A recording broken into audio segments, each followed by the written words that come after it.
Bueno, me corresponderá referirme en este foro a las perspectivas institucionales del año 2017 en el ámbito jurídico. Todo indica lamentablemente que estamos ante un escenario de profundización de la represión política,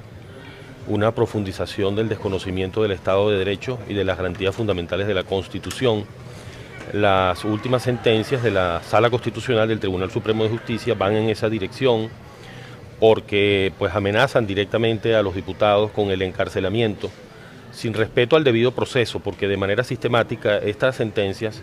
que durante todo el año pasado y desde el comienzo de este año ha dictado la Sala Constitucional contra la Asamblea Nacional son sentencias que se dictan sin que se garantice el derecho a la audiencia de la Asamblea Nacional y tampoco su derecho a tener una representación jurídica propia, puesto que la Sala Constitucional ha insistido también en las sentencias de enero de este año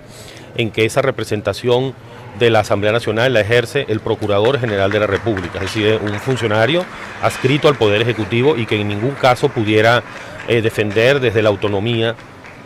prevista en la Constitución a la Asamblea Nacional. Y por otro lado, pues también en esta sentencia difundida ayer, que como ya es costumbre, pues en realidad se publica con una fecha anterior, pero que solo ayer se conoció, es una sentencia que va en la línea también de señalar que pudieran los jueces ordenar que cese cualquier facultad de disposición, digamos, de uso, custodia de los bienes de la Asamblea Nacional por parte de los actuales diputados. Pues esto, digamos, ya se sale completamente de la Constitución, es decir, vemos con suma preocupación que la Sala Constitucional, en lugar de atender a un llamado más bien a la moderación, al respeto a cada uno de los poderes públicos, pues va en la línea de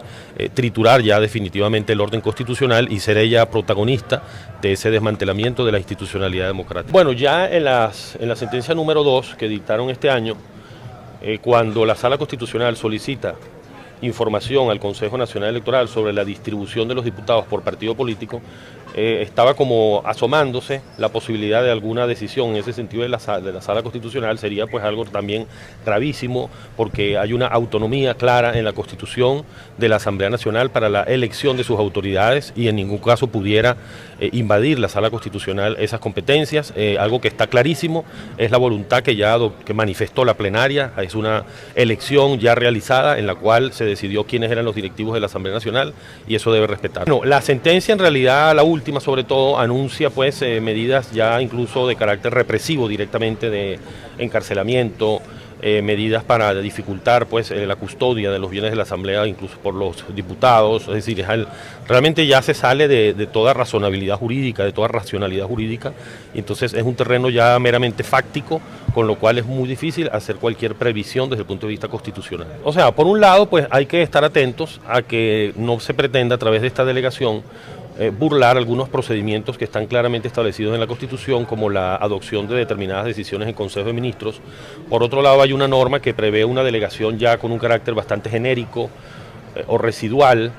También allí hay que ser cauteloso porque la delegación tiene que ser más bien de carácter específico, para facultades específicas. Y luego tal vez el trasfondo de todo esto, que es lo más preocupante, es que se dicta esta delegación en el contexto de una gran concentración de poderes. Tal vez es tal esa concentración de poderes que incluso el presidente tiene que delegar algunas de esas atribuciones, sobre todo atribuciones que ha concentrado en virtud del decreto de estado de excepción. El actual estado de excepción se está convirtiendo en una herramienta sumamente peligrosa para el desmantelamiento de la institucionalidad democrática, para el acentuar un proceso de concentración de poder que atenta contra el Estado de Derecho. Bueno, en un momento la hizo, pero fue una delegación muy polémica porque incluso se discutió en aquel momento si realmente, como el presidente estaba pues en su enfermedad, se discutía si realmente él había firmado o no esa delegación. Hubo una polémica al respecto, pero en este es un contexto diferente y creo que sobre todo el trasfondo que hace que pueda ser peligrosa esta delegación es el contexto del estado de excepción, del decreto de estado de excepción y por lo tanto la supresión de controles parlamentarios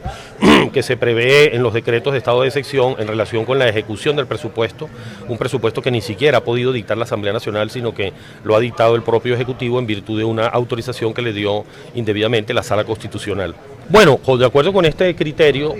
sumamente restrictivo que adopta la Sala Constitucional, pues digamos, ciertamente este criterio de la Sala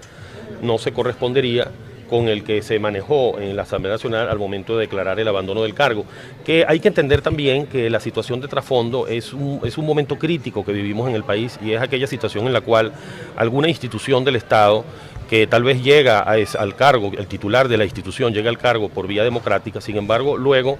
vuelve ese conjunto de facultades que le da la Constitución contra la Constitución misma y abandona en definitiva la propia Constitución, el propio orden constitucional. Esa es una situación, digamos, sin duda extrema,